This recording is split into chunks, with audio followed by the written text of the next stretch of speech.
Osez me dire les gars qu'on n'est pas marabouté. Osez me dire qu'on n'est pas marabouté les gars. Entre les blessures et les Covidés au Real Madrid, j'ai l'impression qu'on n'en sortira jamais de la spirale négative. On n'en sortira jamais frérot, mais vraiment. Là je te le dis en rigolant, mais c'est un sourire nerveux tu vois. Parce que ce matin je me lève tout content en me disant qu'on récupère Capitaine Ramos dans le groupe pour le match contre Osasuna, ou au pire il sera là contre Chelsea. Pas forcément titulaire, mais suivant le cours de match il pourra rentrer pour reprendre du rythme et participer bien sûr à nos succès ou à nos défaites, on sait pas encore. Mais surtout on récupère Ferland Mendy et Valverde, blessés pour l'un, Covidé pour l'autre, deux joueurs qui sont extrêmement importants pour le dispositif tactique du Real Madrid, pour retrouver aussi un semblant d'équipe type, pour retrouver de la fraîcheur physique, de l'engagement, de la puissance, de l'intensité, des mecs qui peuvent apporter défensivement, offensivement dans la construction. C'est deux mecs qui sont extrêmement importants, qui ont beaucoup manqué dans les gros matchs contre le Betis, contre Chelsea aussi au match aller. Ça aurait été extrêmement important qu'ils soient là pour que Zidane installe un vrai 3-5-2 plus solide en tout cas que celui qu'on avait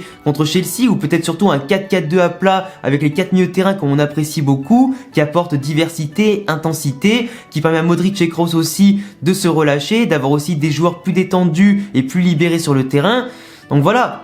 Forcément, ces joueurs-là étaient absents, sont importants. Tu te dis que tu vas les récupérer, mais de l'autre côté, tu perds Dani Carvajal. Dani Carvajal qui, quand il a été aligné cette saison seulement 15 fois, on a gagné 11 matchs pour 4 nuls, 0 défaite. Le mec, c'est le talisman, c'est l'arrière-droit titulaire qui apporte autant défensivement qu'offensivement. Même si ces derniers matchs, en revenant de blessure, il n'était pas forcément dans le coup en termes d'intensité, en termes de rythme, mais petit à petit, ça revenait le Carvajal de celui de base. Vasquez avait quand même parfaitement assuré l'intérim en son absence, mais comme Vasquez n'est pas là, on comptait quand même sur le retour de Carvajal pour les 5 derniers matchs de Liga et les derniers matchs de Ligue des Champions. Malheureusement, on va pas pouvoir compter sur ses centres, ses débordements, le fait aussi qu'il a une facilité à percer les lignes, qu'il a de la vitesse, qu'il défend bien, qu'il apporte du physique, etc. Surtout ses centres, surtout qui sont importants. Mais bon, on fera sans lui encore une fois contre Osasuna ce week-end et pour le reste de la saison, vu qu'il est blessé aux ischio-jambiers pour au moins 3 semaines à mois. Du coup, il va potentiellement aussi rater une finale de Ligue des Champions. Et aussi pourquoi pas l'Euro, ça dépend si Luis Enrique va compter sur lui, il va quand même le sélectionner ou pas, mais je pense qu'il ne le prendra pas vu qu'il est assez fragile cette saison.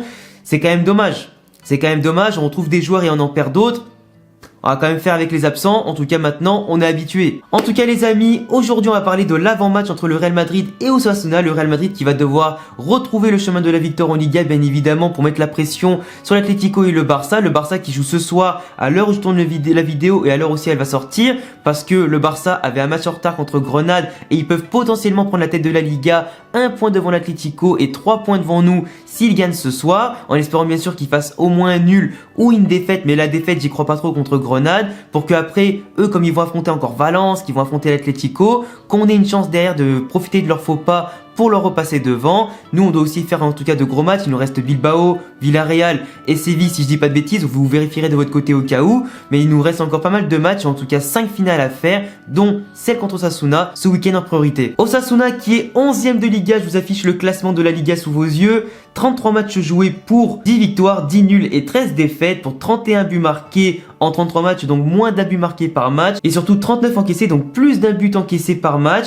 ça fait quand même plutôt pas mal. On voit aussi du coup qu'ils ont 40 points pour le moment, du coup ils sont positionnés largement pour se maintenir en Liga par rapport à leurs concurrents qui ont 10 points de moins comme Valladolid et Elche. Après par rapport à leurs derniers résultats, on voit quand même une équipe de Osasuna hyper intéressante, autant à domicile qu'à l'extérieur, avec bon certes une défaite contre Vigo au dernier match, mais surtout une victoire contre Valence à domicile, une victoire contre Elche à domicile, une victoire contre Villarreal à l'extérieur, des résultats aussi, ils ont gardé la cage inviolée contre Retafe, Huesca et Osasuna, et malgré aussi une défaite contre Barcelone, ils ont fait quand même des résultats plutôt intéressants avant, contre Alaves ou Levante, et malgré tout, une défaite à Séville. Donc une équipe qui prend quand même malgré tout pas énormément de buts, même contre les grosses équipes, une équipe qui arrive à garder une défense plutôt intéressante, qui marque aussi très peu de buts, mais quand même aujourd'hui qui est 11e de Liga, qui est maintenu, qui ne joue pas grand chose pour sa saison, qui peut pas forcément aller chercher les places européennes pour la Ligue Europa, qui est en tout cas tranquillement maintenu avec 5 matchs encore à jouer. Donc une équipe je pense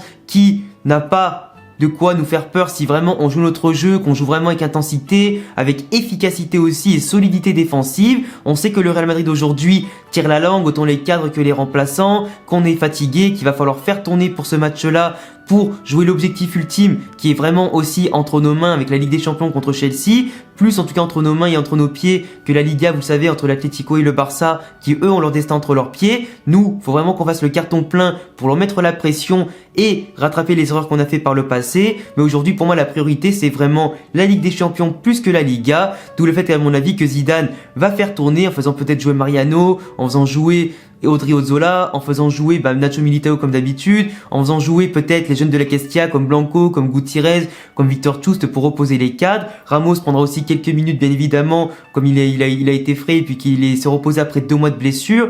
Valverde et Mendy qui vont aussi reprendre leur place temporairement. Je sais pas si Marcelo est blessé, mais en tout cas je pense qu'il va jouer s'il est disponible, ou du moins au moins une mi-temps, pour que Mendy puisse jouer aussi au moins une mi-temps. De l'autre côté, on aura Rodrigo Vinicius, je pense, titulaire, ou Asensio, Rodrigo et Isco aussi. Et c'est clair qu'aujourd'hui, la priorité, c'est reposer les cadres et être un maximum frais pour le match contre Chelsea de mercredi prochain. Au niveau de la tactique, je pense qu'on va jouer en 4-3-3 ou en 4-4-2 si on bien évidemment les joueurs que Zidane veut aligner.